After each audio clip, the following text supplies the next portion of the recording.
Lancaster, Pennsylvania, a quiet city known for its tight-knit community and small-town warmth, was shaken to its very core on a cold December morning in 1992. 25-year-old Christy Mirack, a beloved elementary school teacher full of life and kindness, failed to show up for work, alarming her colleagues who knew her as dependable and full of joy. What began as a routine welfare check quickly spiraled into a horrifying discovery that would haunt the town for decades.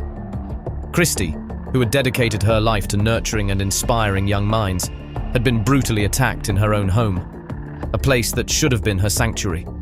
Her tragic death stunned not only her students and fellow teachers, but the entire Lancaster community, igniting fear and grief in equal measure. As investigators began to unravel the mystery, they found themselves faced with more questions than answers. No forced entry, no clear suspect, and no motive that made sense. For years, the case grew cold, becoming one of the region's most haunting, unsolved crimes. But decades later, with the help of groundbreaking DNA technology, the truth would finally come to light, revealing a shocking connection no one could have predicted. This is not just the story of a young teacher whose life was stolen far too soon. It's the story of persistence, heartbreak, and the relentless pursuit of justice, even when it takes nearly 3 decades to find it. In the quiet, cold town of Shamokin, Pennsylvania, a spark of light named Christy Ann Mirack was born on December 22, 1967, to Vincent and Geraldine Mirack. From the very beginning, Christy radiated warmth and enthusiasm, qualities that made her impossible to forget. Growing up surrounded by the love of her family, she shared a particularly close bond with her brother, Vince, who would later describe her as the heartbeat of their home. As a child, Christy's energy seemed boundless. She often turned playtime into impromptu classroom sessions, using a chalkboard to teach her siblings and neighborhood friends.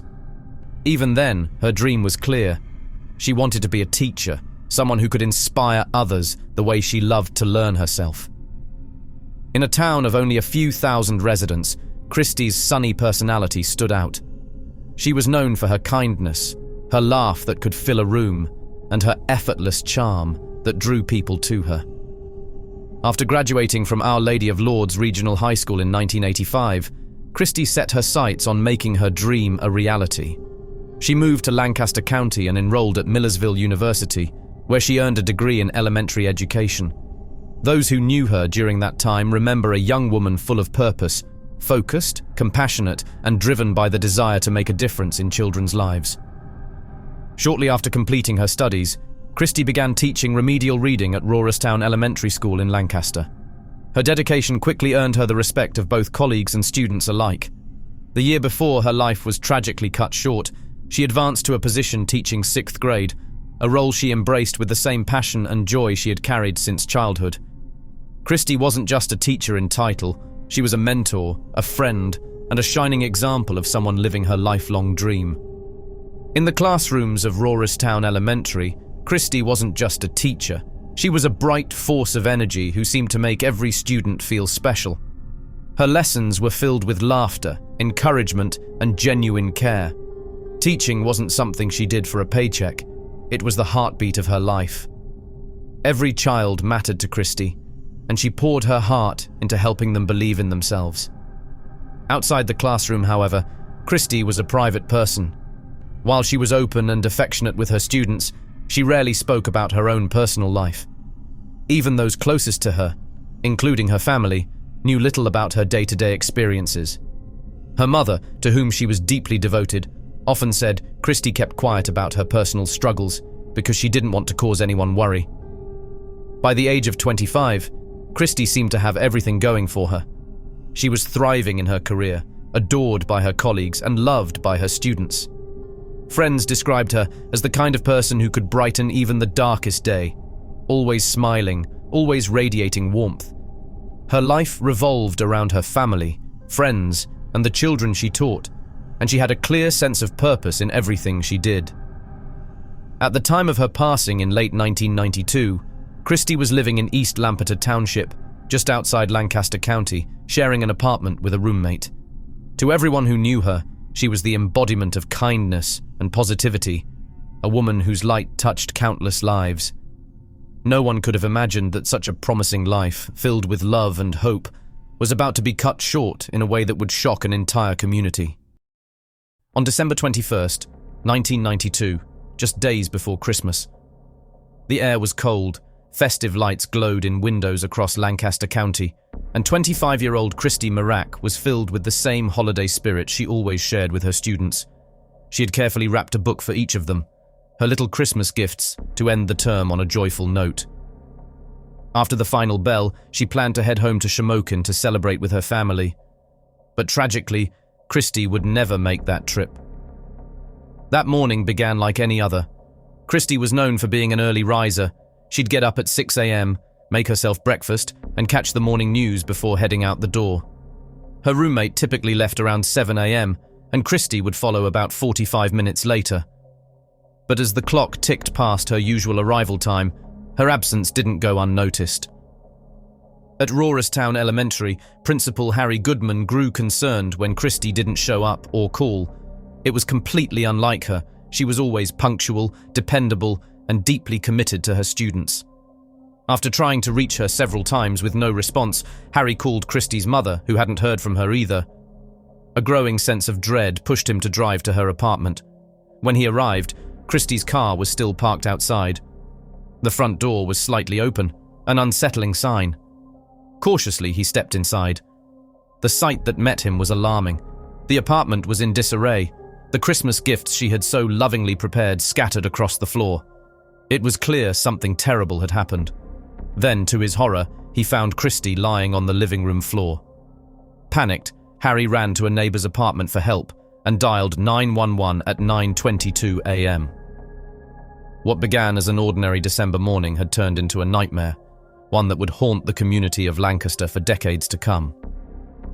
The scene that awaited investigators inside Christy Mirack's apartment was one that would haunt them for years to come. What they discovered that cold December morning was the aftermath of a senseless act of violence. Christy, the bright and beloved teacher, was found lying on her living room floor, still wearing her coat and gloves, as though she had been moments away from leaving for work. It was clear that she had been the victim of a vicious assault. A wooden cutting board lay nearby, an everyday household item that police believed had been turned into a weapon during the attack. The brutality of the scene shocked even seasoned detectives. Christy had sustained severe injuries to her face, neck, and upper body, and it was determined that she had ultimately been strangled with her own sweater. What puzzled investigators was how the attacker had managed to get inside. Christy was known to be extremely careful about safety.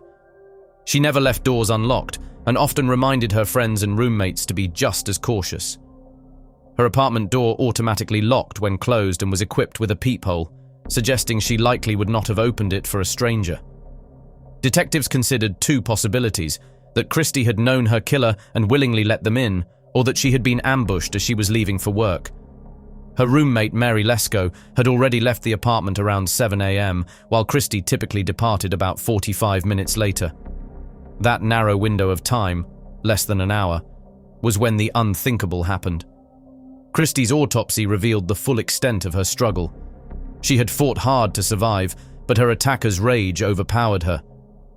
What began as an ordinary morning for a young teacher full of life and purpose ended in a tragedy that would leave an entire community heartbroken and searching for answers.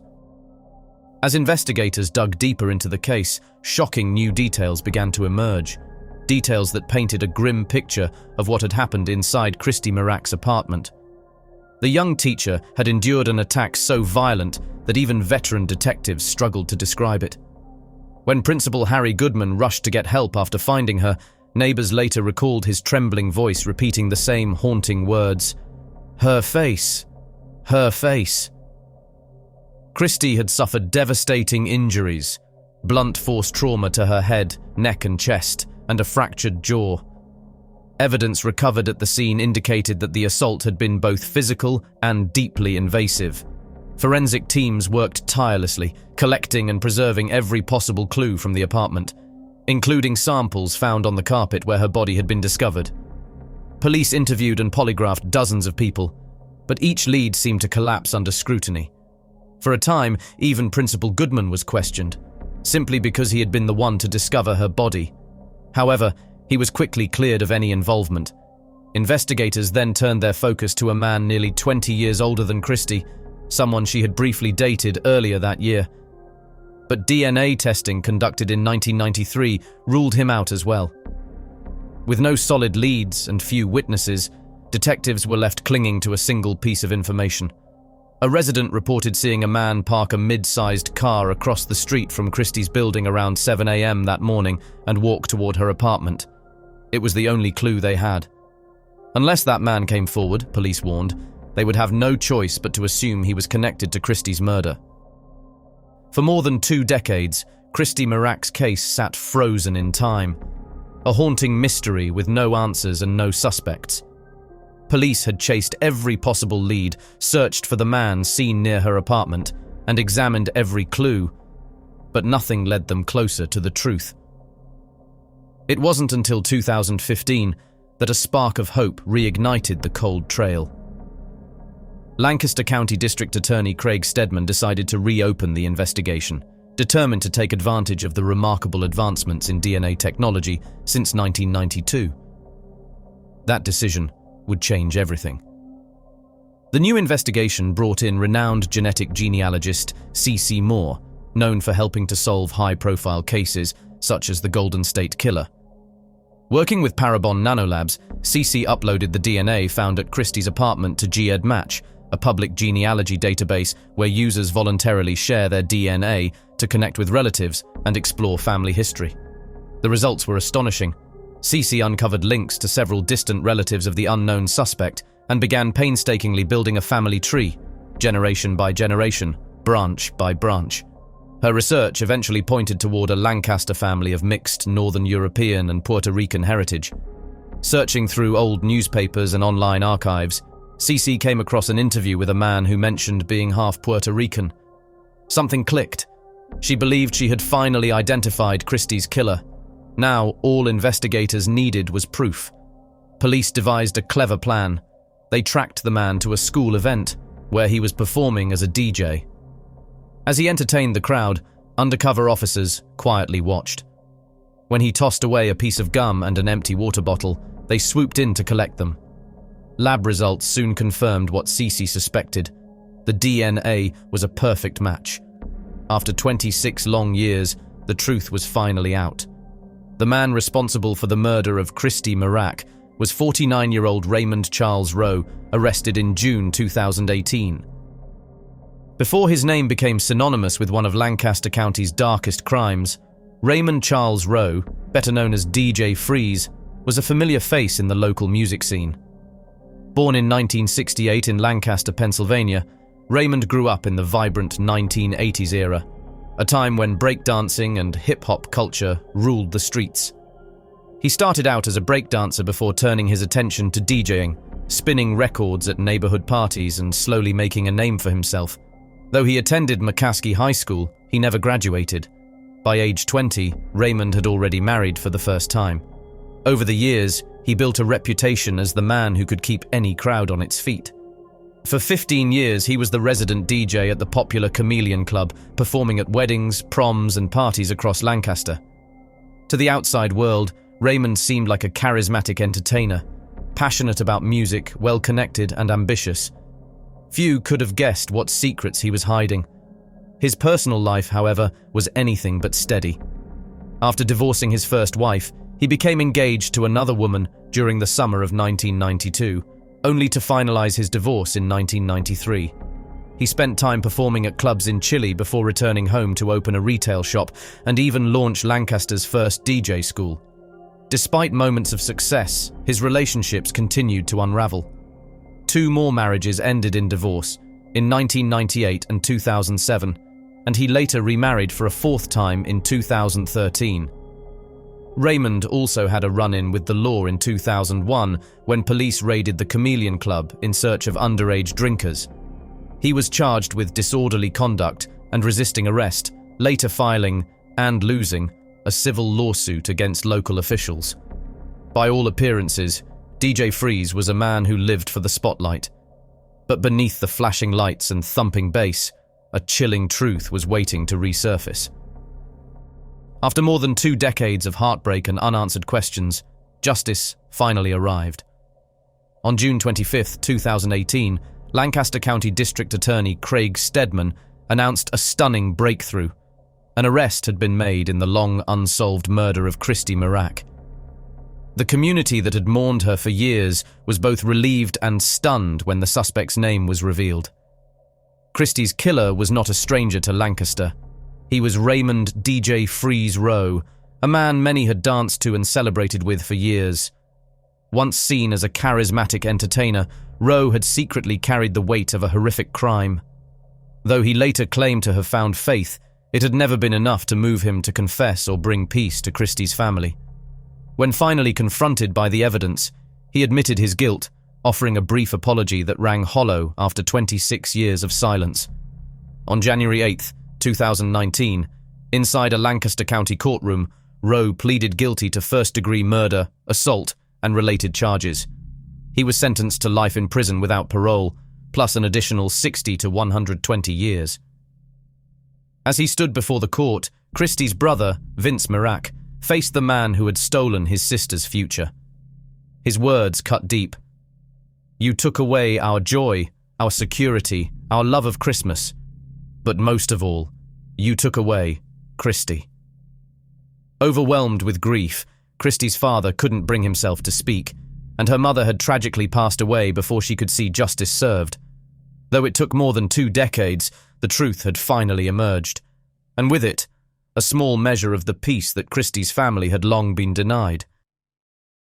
Christy Ann Mirack's death stands as a painful reminder of how fragile life can be and how long justice can take to prevail. For more than 2 decades, her family, friends, and former students were left with unanswered questions and the unbearable weight of not knowing who could commit such a cruel act. Yet their persistence, along with the tireless dedication of investigators, ensured that Christy's story would not fade into obscurity. Thanks to advancements in DNA technology, the truth finally emerged, proving that even time cannot completely silence justice. While the arrest and conviction of her killer brought long-awaited closure, nothing could restore the bright, compassionate young woman whose life was stolen in such a brutal way.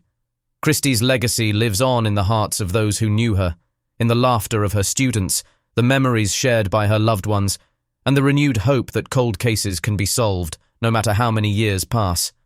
Her story is both heartbreaking and inspiring, a testament to the power of perseverance, the importance of forensic innovation, and the enduring belief that every victim deserves their voice to be heard and their justice to be served. If you found this video compelling, leave a like and your thoughts in the comments. Be sure to subscribe and watch our other videos.